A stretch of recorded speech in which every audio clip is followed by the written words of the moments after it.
Brick structures. You have old ones and new ones.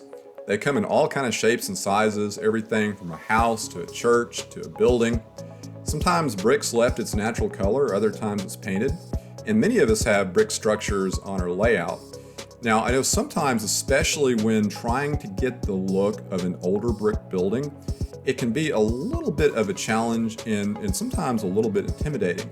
So what I'm going to do is take you through my approach on how to paint and weather an older brick building. And we're also going to have a little bit of fun using stencil. And I'm going to show you how to create a realistic old faded ghost sign for our brick building using stencil and acrylic paint. So for this how-to, we'll be using a structure that I'm currently building for my Fort Smith, Arkansas layout. Now the structure won't be an exact replica of the Arkansas Coffin Company, but it'll be a pretty good representation. Now the company itself was a Missouri Pacific customer, and it actually got its start in the early part of the 20th century, later became Arkansas Casket Company, but the lettering was never changed on the outside of the building. And the company actually survived up until the late 1980s and is currently used as a furniture storage warehouse. So for this project, I'm using a wooden kit from a Canadian company called ITLA Scale Models. And I'll tell you, I want to give a shout out to these folks. This is the third kit I've put together from this company. I'm really liking the products they have been putting out. And I tell you, just to give you an idea of how they go above and beyond, like the 3-in-1 building kit, you don't get like a couple of pages of black and white instructions. You get a color booklet that has color photos in there and tips as far as painting and weathering. And these kits are really straightforward, really easy to put together. So I've got their web address out there, so if you get a chance, just go out and take a look at what they have. I think you'll like it. Now, as you know, the base coat of brick can come in, many different colors. Now, for this project, the look that I was going for, the base color for the brick parts I used is called Satin Brick, and it's made by Krylon Paints. And I've used, Krylon paints on different projects, and I really like them. The paint goes on very smooth, and the drying time is, pretty fast. I would say probably a couple hours, you're ready to move on to other parts of the project. So here you see a section where I've got the Krylon paint on there and it's dried. And there's some tape at the bottom there, and that's actually covering a natural stone foundation. It's going to be another color. And really the key into getting good results, whether you're using spray paint or an airbrush, is just keep moving. You want to start on either side of the object that you're painting, and you just want to keep going in a steady pace. You don't want to hold the airbrush or can paint in an area too long, because what can happen is all of a sudden that area you're painting, the paint starts building up, it starts running, and it looks horrible. And it's a lot easier to go back and put a second coat versus trying to clean up a mess that you've created. So again, even if you see an area doesn't get good coverage, that's okay. Let it dry, come back and do it later, and the results will really be nice for you. Okay, so my next step, I'm going to get into some hand painting and detailing. Now these are all acrylic paints. The antique white you see there, that's going to be a base color for my building foundation. Now the other 4 colors are in the red family. I have a maroon color there, it's a wine color. I have a color called red leather from Vallejo Paints. And the reason I have these colors, what they're going to be used for, is because I'm modeling an older brick building. On older brick, unless it's been painted, the shades tend to differ from here to there. So if you look at an old brick building, some of the brick might be lighter than other colors, others might be a little bit darker. So to get that effect, what I'm going to do is I'm going to randomly paint individual brick using these colors. So for example, I might take that Master Touch and I might, put that on some individual bricks. Then I might take the red leather color and put on some others. And so not all the bricks will be painted, just random bricks here and there. And I will admit, this has got to be in the top 10 tedious task from hell list. But I promise you, especially if you're going for a realistic looking older brick building, it is worth the time and effort to do this. You're going to be really pleased with the final results. So the brush I'm going to use to paint my brick needs to be a very, very fine tipped brush. And so this package of brushes I got off of Amazon, I think maybe $10 or $12. And the brand's not important. What you want to make sure of is the brush is designed for the type of paint that you're going to use, be it acrylic or oils or enamels. It needs to be a round brush, and the tip size needs to be at least a 000 brush, which is a very fine tip point brush. So when painting individual brick, just take it slow, take breaks. Certainly don't want to try to do the entire structure at one time. A pair of optivisors I found are really good for this work. Like a lot of modelers, my eyes aren't as good as they used to be, and I can use the optivisors for all kinds of other projects too.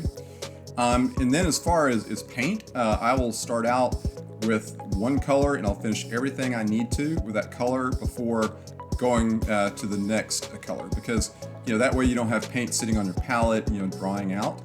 And also too, if you get paint between the bricks, that's okay, because when you put the mortar down, it's going to disappear. So no worries there. It doesn't have to be perfect. All right.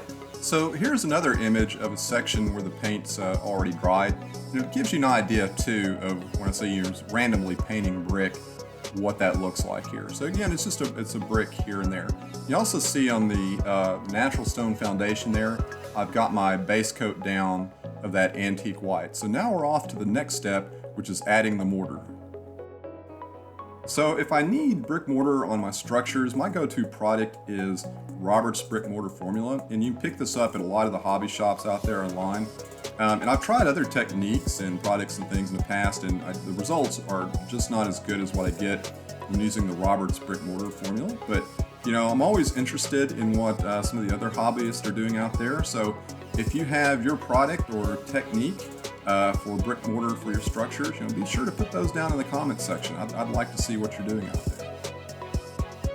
So the application of the Robert's Brick Mortar is really easy. Like I'm using here is just a kid's art brush. You can buy these, packs of 20 or 30 at Walmart or Amazon or Hobby Store or whatever for a few bucks.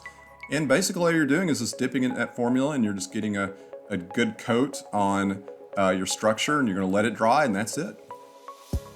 So here's an image of my wall after I finished applying the product. So I'll let this dry, at least an hour before I go back and do the next step. So after the product's dried, the next step is wiping off that excess. So what I'm going to do is take a very thick paper towel. I use the Vivos. It needs to be something, pretty thick. And I'm going to dip it in the water, and I'm going to wring it out real good, because you want it damp. You don't want it wet. So my technique is I'll take the damp paper towel and I'll wipe a small section, and then use another section of the paper towel that hasn't been used yet, wipe another small section. And then once the towel is pretty well been used, then I'll just toss it aside and grab another paper towel. But you don't want to reuse the same paper towel or dip it in the water again. So here's a close-up of our section after I've done a couple of wipe downs to get that excess mortar off there. And the cool thing with the Robert's Brick Mortar product is, depending on the look that you're going for, you can leave a little bit more on there. Like say if I was going for a more chalky appearance, I would have done that. Maybe one wipe down would have been sufficient. You can apply more after it's dried. So again, you have a lot of options there. Now, if I was going for a look of a newer building, I'd probably leave it like this. But since the building I'm modeling has been standing for quite some time, there's a few more steps I want to do to kind of get that, been around for a few years look. So for the next step, I'm going to give my sections a really good coating of two weathering powders. One is called Ash, and the other is going to be a grimy gray. So using that kid's artist brush, using the ash color, I'm just going to put it all over the structure here. I'm going to give it a good coat, going to rub it in there really, really good. Now the other color that I'm going to use, grimy gray, I want to use this just a little bit more sparingly. So I'm going to get a little bit of grimy gray on there. You see here I'm going to kind of get a lot of it off that brush, and then I'm also going to apply it here. Okay, so now you see your section, and I've got a good coat of that weathering powder on there. So now we're ready for a next step. So the next step, using a clean and damp paper towel, I'm going to wipe down that section. And that's going to leave you random areas of various shades, and that's exactly the look that I'm going for here. So the next step, I'm going to apply a Vallejo model wash called European Dust. Okay, so taking another one of those kids artist brush, I'm just going to dip it in a Vallejo wash here. And I'm going to apply it to small sections at a time because we don't want this to dry before we do our next step. So with each area that you're applying that weathering solution, what you want to do is go back and wipe it down with a damp paper towel and then continue on with another section. Okay, so here we see what our almost finished section looks like. The brick part is pretty well finished. Still a couple more steps to go that I'm going to show you. Now, you see here how everything comes together. And, you know, the random shading and the colors and just overall, you know, the look of just a nice older brick building. So now I need to go back and give my building foundation a little bit more attention. Now I've got a base color of antique white, but I need to go back and do another step to make it look more realistic and also to kind of bring it out more. So using Vallejo Model Wash, a color called dark gray, I'm gonna go back and I'm gonna apply that wash in between the stone. So using the same type of brush that I used when I painted the brick, I'm just gonna apply some of that Vallejo wash in between the stones here along those lines. And if you get some of the wash in the brick, that's okay. It's actually gonna help us on our next step. And what the shading does is it's going to add depth to this area and it's gonna add to the realism. So after applying the wash in a small area of that foundation, what I'm gonna do is go back with a dry paper towel, and you're seeing here I'm just wiping that area down. And what that's gonna do is it's going to kind of smear out some of that wash it got on that stone, and it's gonna give the area sort of like an old grungy look. Now the painting and weathering of my wall sections is done, but given once the structure is finished it's going to be a representation of the Arkansas Coffin Company, I need to add that ghost sign. So what I'm going to do is I'm going to use stencil, acrylic paint, and a wash to get that old ghost sign effect. So the first thing I've got to do is actually make sure that the ghost sign is going to fit on the building in the area that I want it.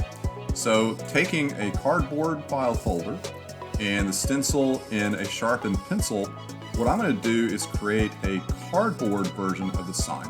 Now, while I'm doing this, I'm taking notes on the distance between the letters and the distance between the words. And this way, if it looks like it's going to be a good fit, I have those measurements to go by when I'm actually applying the stencil to the building itself. Okay, so taking a metal ruler as a straight guide, I'm going to take an X-Acto knife and I'm going to cut out the sign and then place it in the building and see if it fits. Okay, well it looks like the sign's going to be a good fit and I'll be able to put it on the section of the building where I want it. And now if it hadn't fit, of course I did have the option of going with a smaller stencil, or I could have just chosen a different area to see if it would work. Okay, so the first thing I've got to do is put that black background down for my sign. Now, remember the sign is ghost signs, including the background, so it's not going to be a solid black color anymore. So the first thing to do to get that effect is to put full strength that dark gray of Vallejo wash, same stuff I used in some of the earlier steps. And so I've got the green painter's tape there, the frog tape, and that kind of is a guide on where that section starts.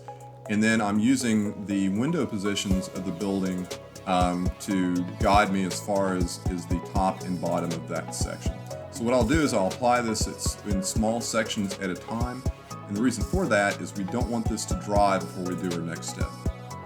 So the next step is I want to start fading that area I put that black wash. And so what I'm doing here is I'm taking a damp paper towel and I'm just rubbing that area down. You don't have to get all of it off. Matter of fact, you do want to leave some of it, all right? So you also notice too, I'm rubbing horizontally because I don't want any of that wash to be smeared below or above where that background will be.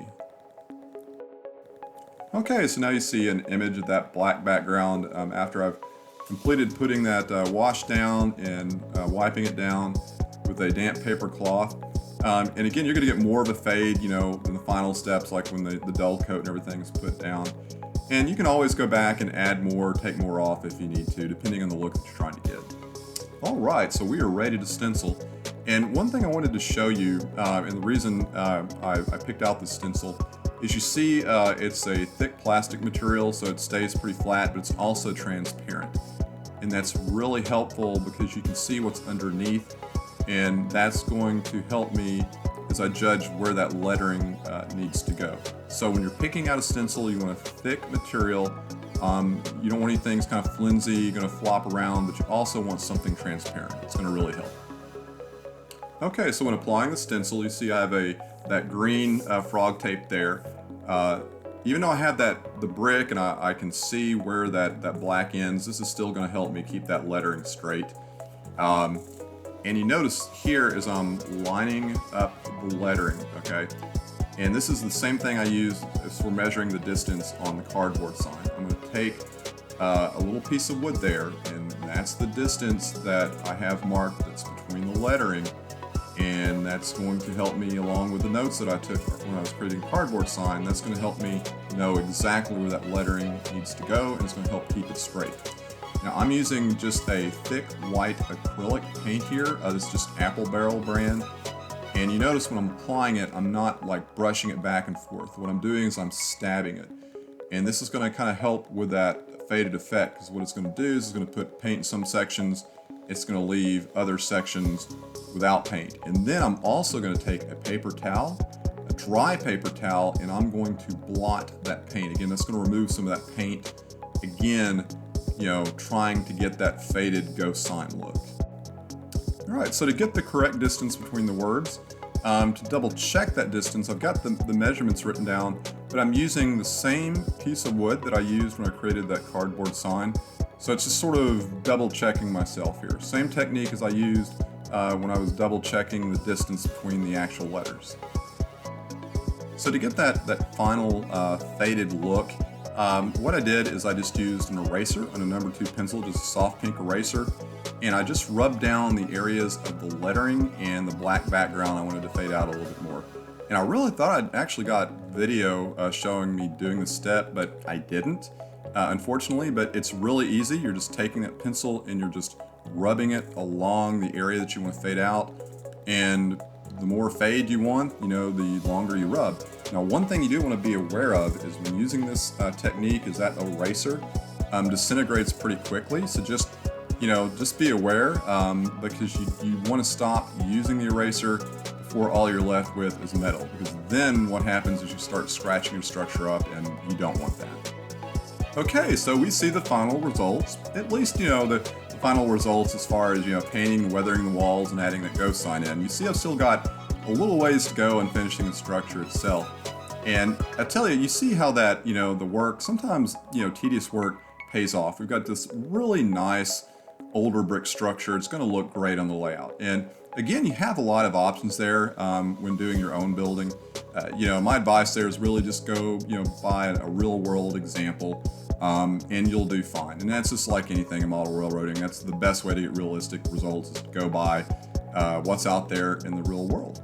Now, I've got other how-to videos out there, and I've also do layout updates. So if you're not a subscriber, I do invite you to subscribe to the channel.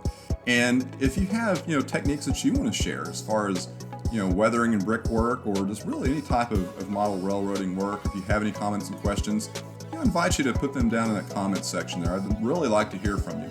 So until next time, wishing everyone happy model railroading and highball.